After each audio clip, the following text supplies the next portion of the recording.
I moved into my cousin Adil's apartment during my second year of university. My dorm was being renovated, and Adil had generously offered his spare room. It was supposed to be temporary, 2 months at most. But fate always has a strange way of dragging things out longer than intended. Adil was rarely home, always busy with back-to-back meetings and long commutes. His wife, Hina, however, was a constant presence.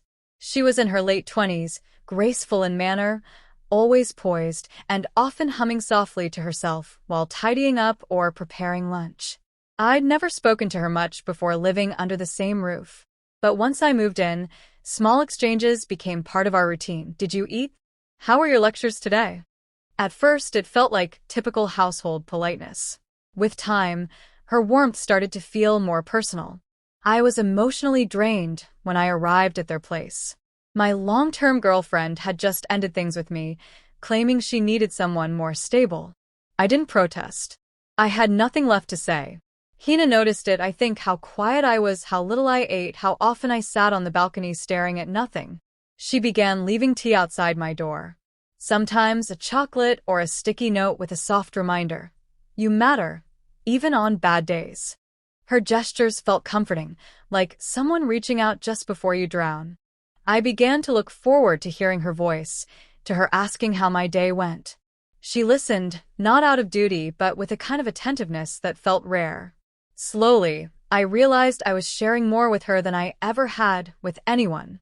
I told her about my coursework struggles, about missing home, even about the nights I couldn't sleep.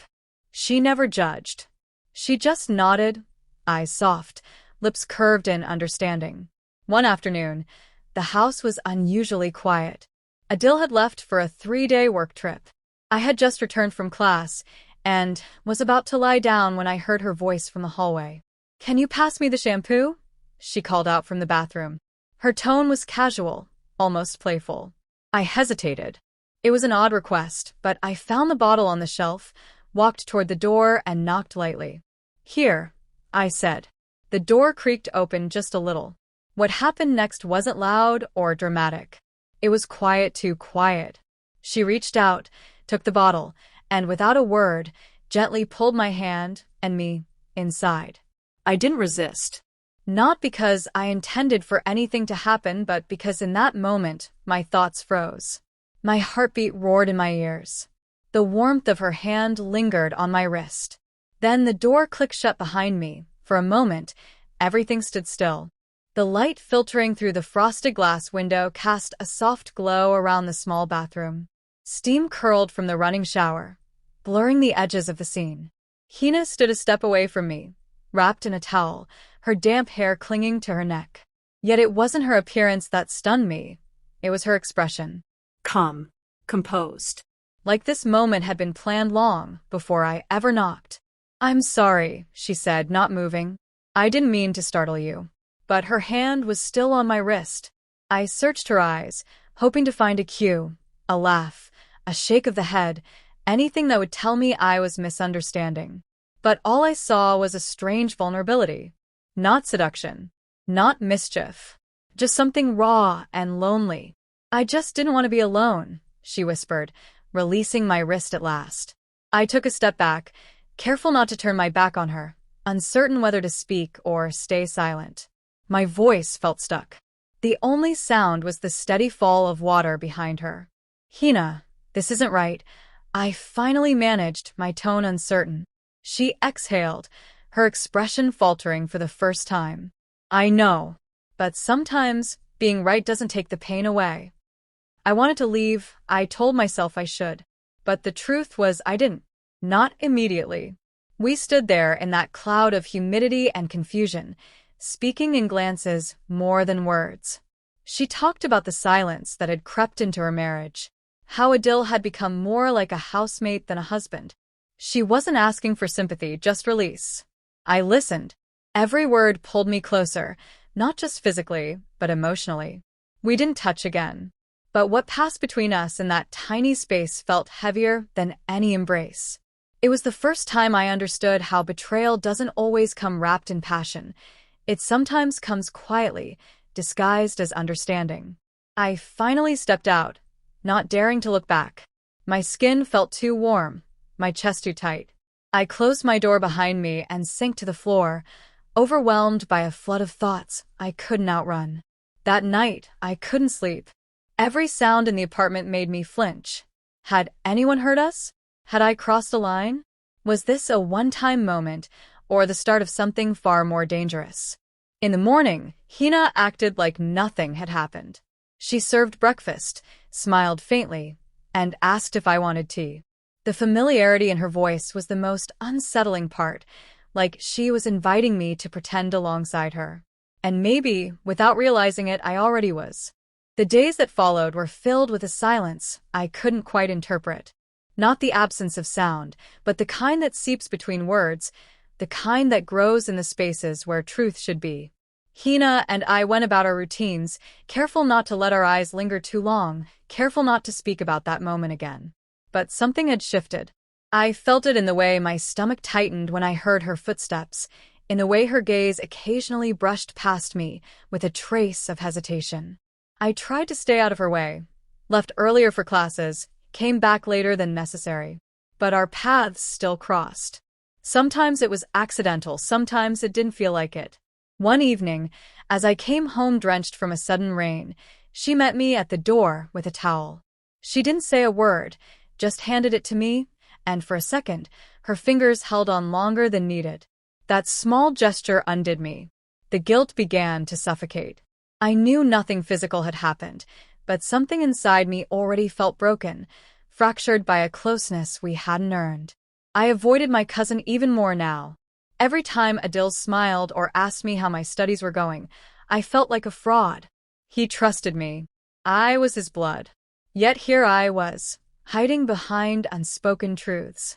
Hina, on the other hand, started leaving subtle signs, tiny notes tucked in between my books, questions scribbled on the corner of my notebooks. Are you okay? Or do you still think about that day? I never responded, but I never threw them away either. Then one afternoon, something nearly unraveled everything. I had just come back from campus early. The living room was empty, quiet. I was about to head to my room when Adil entered unexpectedly, home earlier than usual. He paused mid-step, his eyes darting from the book I had dropped on the couch to the folded paper tucked inside it, one of Hina's notes. He didn't ask anything, but his silence was loud. He picked up the book, handed it to me without a word, and walked toward his room. My hands trembled the rest of the evening.